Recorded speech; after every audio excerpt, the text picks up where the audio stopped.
In compagnia di mister Attiella con un Breganze che questa sera è riuscito a trovare i 3 punti nella pista qui del Palladante, nonostante un primo tempo un po' bloccato, poi nel secondo avete preso le misure.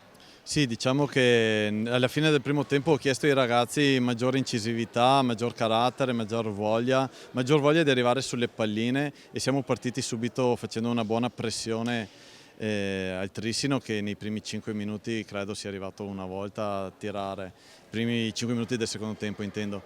E per cui abbiamo fatto una buonissima ripresa e che dopo alla fine a forza di continuare ci ha premiati.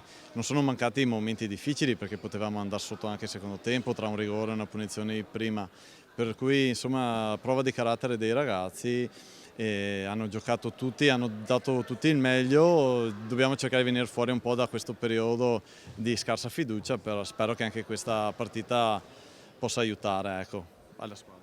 Come hai detto tu, si è ritrovata la fiducia, si sta ritrovando la fiducia e adesso contro il Tiene che partita ti aspetti?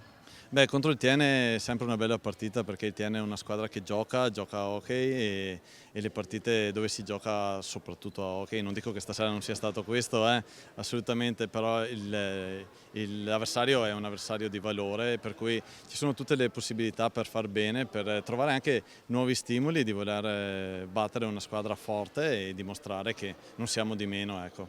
Grazie mille. Grazie a te.